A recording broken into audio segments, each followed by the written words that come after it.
Mr. Oñate, when did you meet Congressman Garbin? Okay, sir. When did you meet now? When did you meet Congressman Garbin? I met Congressman Garbin about a month ago. A month ago. Yes.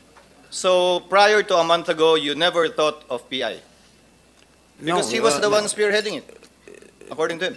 No, we launched PIRMA in 1996. No, this particular initiative. We've been talking about it in some parties, Okay. in some gatherings. Well, it's okay to talk about it, but in terms of initiating, you only met Congressman Garbin a month ago. You said. Yeah, about a month ago, yes. So I guess it was only but a month ago that you also discussed this current initiative, because he's, based on his comments earlier, he's very active in this. So did he simply join you afterwards? You were already starting it, or a month ago after you met, that's when you We agreed? started it January 2. You started it January 2. January 2, So yes. prior to meeting Congressman Garbin a month ago, you were not doing anything yet?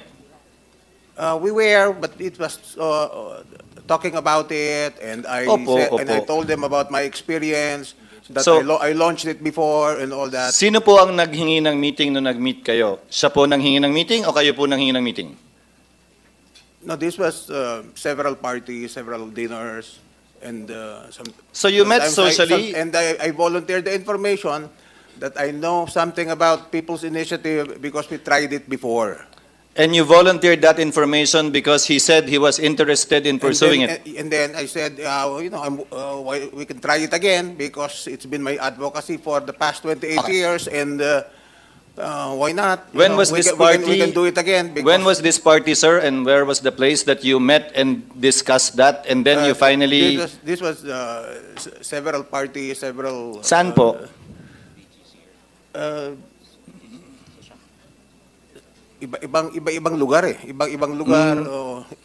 Kasama po ba sa lugar na yon ang Kongreso o ang bahay ng Speaker? Hindi naman. Pero I know a Hindi lot po. of people in the political circles, in the social circles, in the business circles. Hindi po yun ang tinatanong ko. Senator Cheese, if you will allow, in the news article sa PhilStar, Mr. Oñate admitted that the conveners of the People's Initiative coordinated with Congressman. Anong ibig sabihin ng coordinate? Sila ba kasi ang pasimuno o kayo? Yeah. I'm a little because bit what we know- confused. You're now saying January 2, but earlier you said it was Attorney Garbin who called you. Sino ba tumawag kanino? Ako po ang nakipag-coordinate sa mga congressmen because according to the law, we are supposed to get 3% per congressional district. Yes, we're So more dahil interested. 3% per congressional district, yung distrito na yon, a congressman ang leader doon sa So Kongreso. who are these congressmen? Senator Cheese and I would like to know who are the congressmen that your group coordinated with? Tinawagan ninyo o sila tumawag? Ako ang nakipag-coordinate. Ako po. Senator Madam Chair, Cheese. Madam Chair, so under oath you admit that you coordinated this PIRMA initiative with congressmen since the 3% is required to be obtained per district. Yeah, per district, yeah. That is the Sino-sino? requirement. Tamang- Bigyan mo naman kami ng of the law. pangalan. Ay, sorry, Cheese. Go ahead. So tamang strategy naman yun. Sasangayon naman ako. Dealing with the question of the chairperson. Mr. Oñate, you said you contacted congressmen to get the 3% per district. Nasabi ko nga, kung ako din yung nasa kalagayan yung sinusulong to, kukontakin ko rin yung congressman dahil per district ang usapan, di naman per barangay eh. Di ba? Per district ang usapan, di naman per munisipyo eh. Yeah, So, yeah, that's true. papunta dun sa tanong ni Senator Amy, Chairman Amy, sino po yung mga congressman na kinontak po ninyo na umuo po sa inyo, natutulungan kayo na makuha yung 3%? Kaya naman namin naisip na lumapit sa mga congressmen is Yung mga pangalan na lang po, please. Marami po pa tayong testigo. Nandito na si Congressman Justice Rufus Carpio. Rodriguez, At kinausap namin. nagpapasalamat Si tayo. Congressman Garbin, kinausap ko. Sino ba po? Sino ba po? There are Sina several more. Congressman Saldico kasama? At si Speaker Romualdez? Saldico, no, I didn't talk to Saldico. Ganun po ba? Sigurado po kayo? Kasi marami-rami ang meeting ninyo, mga party, dinner, Sabi nga ninyo, ilang beses kayo. Sigurado kayo wala si Speaker, wala si Congressman Saldico sa anumang pagtitipon? Madam Chair, in all the meetings that transpired, none of the presence of Congressman Saldico and Speaker Romualdez was there. They were not there. Ako naman, nilapitan ni Mr. Oñate because he knew for a fact that in the 18th Congress, I was the chair of the Committee on Constitutional Amendments who defended the resolution of both houses number 2 that,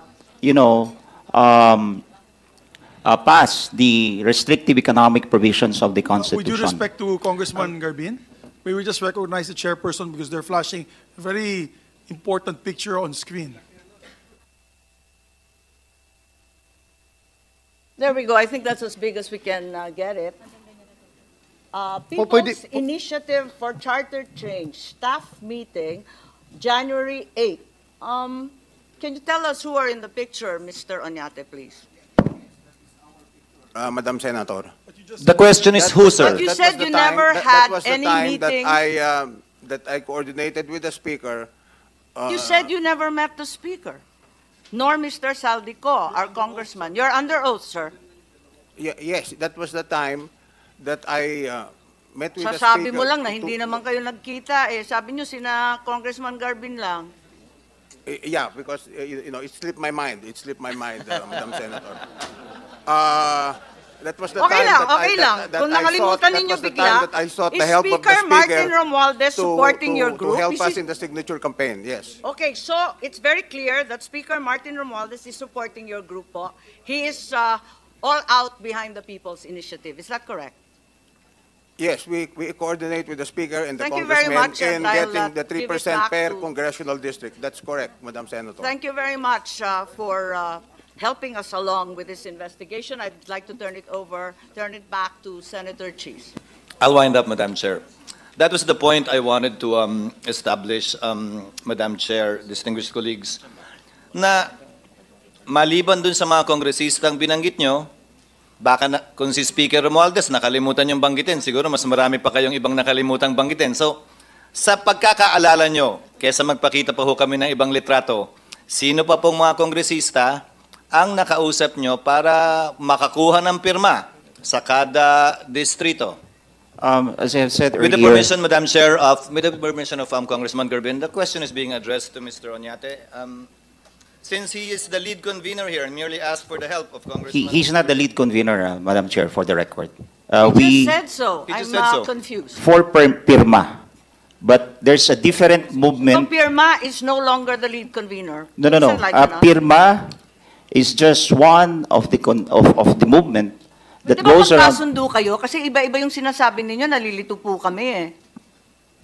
Just to be clear, Madam Chair, Pirma is just one of the movement that goes around the country to gather signatures for this People's Initiative. In the Bicol region, I may say that I'm the one leading and collecting signatures, Okay. making it for the Bicolanos understand what they've signed for. Salamat po. Ibalik natin kay Mr. Oñate po. Yes, if I may go Senator back to Mr. Oñate, because Congressman Garbin, kasama ka lang sa et al. Ang nakasulat sa petitioner, si Attorney Abad, na inamin ni Mr. Oñate na isa daw sa mga conveners nila ng pirma. Di po ba? So, is Attorney Abad part The of Ako volunteers. Bicol or the new organization you put up, or is he part of pirma? Not part of Ako Bicol, not It's part part of of Pirma, but It's part when of he Pirma. started independently as an advocate of this People's Initiative. Kaangkin lang po ni Mr. Oñate na bahagi si Attorney Abad ng pirma. Yes. Sinabi niyo po kanina. Hanggang ngayon po, sinasabi niyo. He is part So- of Pirma. So, The only thing is, I think the lawyers forgot, is because the first batch of the forms that were printed, the name of Attorney Abad was used. But the subsequent forms are now Pirma. okay. Because the first batch was Anthony Abad. Okay, ngayon, matanong ko po kayo. So kayo yung nagpa-print ng form na Attorney Abad? Yes or no? Yeah, well, Yes or no, sir? I didn't have a hand in the printing of the forms. No? No. So no.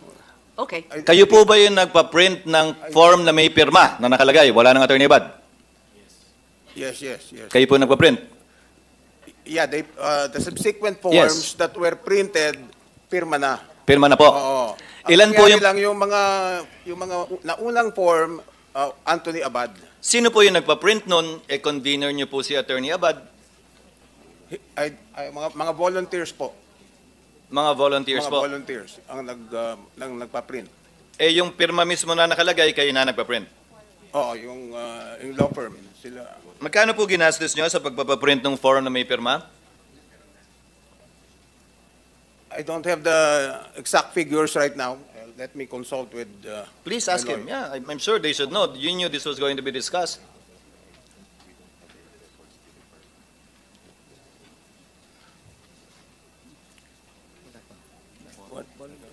Well, what I know is that the figure that I know, I don't know the figure regarding the printing of the forms.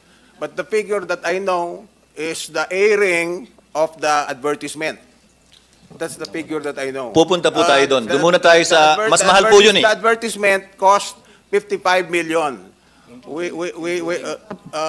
ABS-CBN, TV5, Madam Chair? and GMA 7.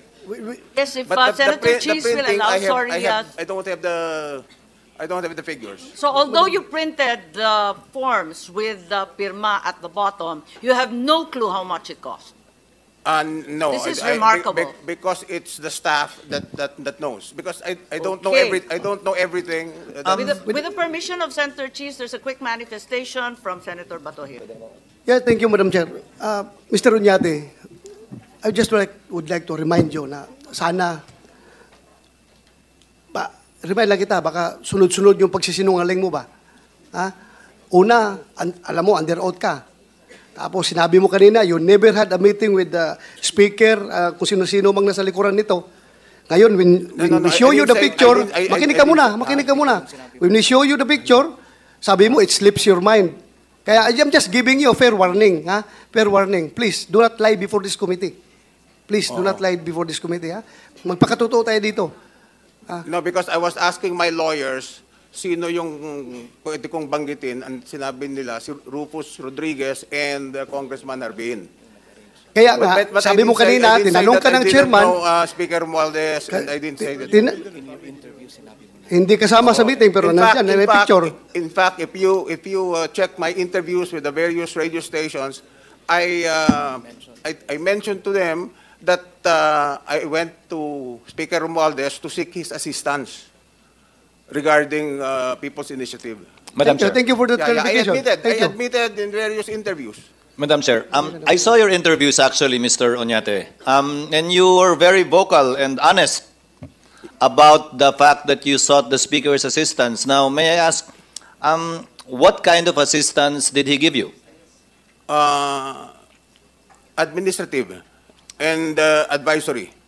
Because being the Speaker, he is like the CEO Of the House? of Congress, yes. So ano po yung administrative na tulong na binigay niya sa iyo para makalap yung 3% per district? Yung mga tao namin, pupunta sa isang distrito, makikipag-coordinate sila sa congressman because it's the congressman who is in turn the CEO of the district.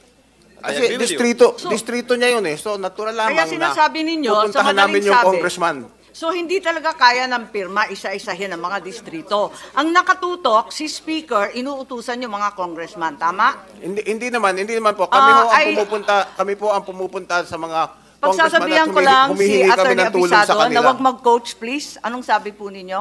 Hindi ninyo kaya, di ba, sa pirma? Kasi napakaraming distrito. So nagpatulong kayo at sila yung nakatutok. There are 250 districts, 250 So inaamin ninyo na ang nakatutok, yung kongresista at si Speaker, tama po ba? Kasi kailangan ninyo yung tulong tinutulungan kami ng kongresista dahil distrito po niya yung Apo. Madam Chair. Anong uri ng congressional tulong? Madam Chair, district. can I be recognized, Madam Chair? No, let us finish, please. Yes, it's our hearing. Thank you. Back to Mr. Oñate po. anong tulong ang binibigay ng mga kongresista at ni Speaker? Ang tulong nila, kung ano yung population ng distrito nila, kung saan makukuha naman yun online po. Kung saan kukuha ng mga boto, tinuturo nila, yun, basically administrative ang tulong nila. If I may, hindi nyo naman kilala yung mahigit 250 kongresista, so kailangan talaga na makapagbigay ng administrative na tulong ang Speaker na masabihan yung mga congressman na pag nagpunta yung tao nyo doon o kayo, asikasuhin. Opo. Inamin ko naman po sa mga radio stations at sa mga interviews sa TV and all that. In fact, there are days that I'm being interviewed 3 times, 4 times a day. And grabe kung makatawag ang I've seen ang most of the media. interviews, sir. I've seen most of the 10 interviews. beses, no? Walang tigil. Kaya nakapag-coordinate ako kay Speaker, natulungan naman kami sa aming pagpapapirma sa mga distrito.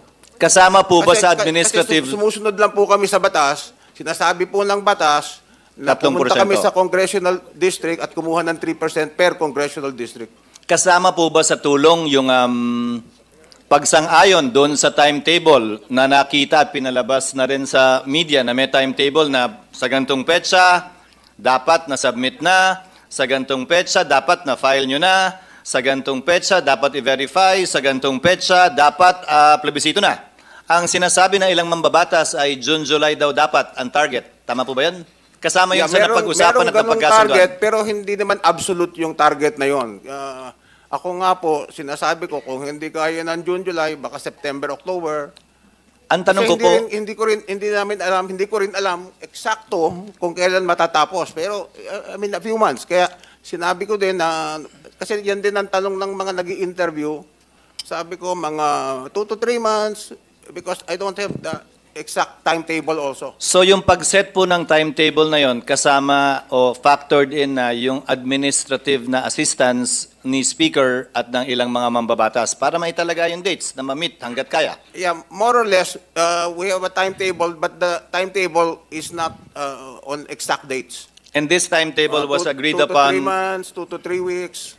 and this Ganun po, timetable Mr. was Senator. agreed upon or at least discussed in that meeting. Ano daw? Hindi ko- This timetable was agreed upon or at least discussed in this meeting when you asked for his assistance. Wala namang timetable na eksakto, parang Period, may range. Estimate lang, estimate. Oo. Opo, yung estimate na timetable na pag-usapan at napag-agrihan sa pulong na ito o isa na to sa mga pulong na napag-usapan yon. Yes, more or less po. Maliban sa administrative na tulong, ano pa po ang binigay na tulong ng tanggapan ng Speaker? Wala na po. Administrative Dalawa po yung lang binanggit nyo kanina. May I appeal to the records? An advisory. Ano pong advisory ang binigay sa inyo?